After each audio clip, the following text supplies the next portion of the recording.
एकीकडे श्री आई आजीचं नातं पुन्हा पूर्वपदावर आलंय, तर दुसरीकडे छोटी आई आणि जान्हवी मधलं मैत्रीचं नातंही अधिकाधिक घट्ट होऊ लागलंय.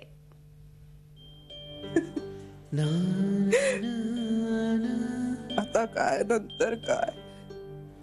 छोटी आई जान्हवीनं विचारलेल्या साऱ्या प्रश्नांची उत्तरं अगदी सफाईदारपणे देतेय. जान्हवीच्या आपुलकेनं, तिच्या आपलेपणानं या दोघींमधलं मैत्रीचं नातं आता अधिकाधिक घट्ट होताना दिसतंय. काही चुकीचं वागणार नाही ना, माझ्या तोंडून काही चुकीचा शब्द जाणार नाही ना. मनात सतत धास्ती, मनात भीती आणि चेहऱ्यावर मात्र हसत राहायचं. मी किती नॉर्मल आहे बघा, मला किती आनंद होतोय बघा, मला कसं काहीच वाटत नाहीये बघा, म्हणून दाखवत राहायचं. जान्हवी जीव जातो का माझा या सगळ्यात, माझा खरंच जीव जातो या सगळ्यात. पण तुझ्याशी मात्र मी मोकळेपणाने बोलू शकते, कारण तू कुठल्याही गोष्टीचा फक्त दोन बाजूनी चूक किंवा बरोबर एवढाच विचार नाही करत. त्या गोष्टीकडे ना सर्वांगाने बघतेस,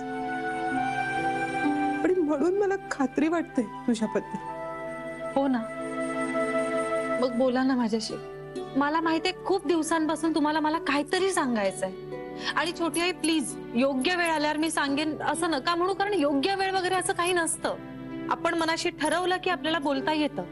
आईला खूप वाटायचं की मी शिकावं, मी खूप मोठं. आपलं मन मोकळं करायला जान्हवी सारखी मैत्रीण मिळाल्यानं छोटी आई सुद्धा भावुक झालीये.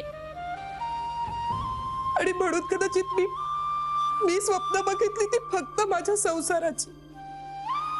माझा स्वतःचा संसार, माझ्यावर मनापासून प्रेम करणारा माझा नवरा, बस एवढी छोटी अपेक्षाही पूर्ण होऊ नये का ग.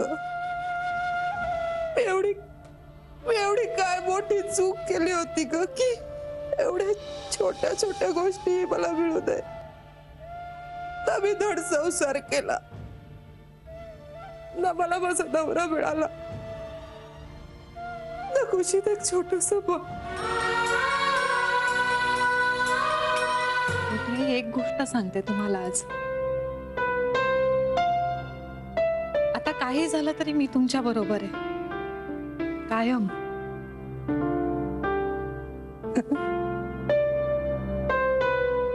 अजूनही तुला विश्वास ठेवावा असं वाटतं माझ्यावर. 100%. आणि विश्वासावर जग चालतं. माझा पूर्ण विश्वास आहे तुमच्यावर. जान्हवी, अडचणीच्या काळात माणसाला जसा देव आठवतो ना, तशी तू आठवतेस मला. छोटी आई, इतकं मोठं नका करू मला. आपण माणूस म्हणून एकमेकांना समजून घेऊया. म्हातारपणाचं निमित्त तर किती सांगणार. खरी गोष्ट. तर दुसरीकडे आई आजीला सतावतीये ती वेगळीच चिंता. पोकळी खूप खूप जाणवतीये. एकूणच काय, तर आता जान्हवी छोट्या आईसाठी आई आजींच्या तत्वांच्या विरोधात उभी राहणार का? पुन्हा एकदा आई आजी आणि जान्हवी मध्ये संघर्ष पाहायला मिळणार, की मालिकेत काही वेगळाच ट्विस्ट येणार, ते पाहायचंय. खरं तर अजून काहीच कळलेलं नाहीये. काय करावं तिच्या बाबतीत. Bureau report, Zee media, Mumbai.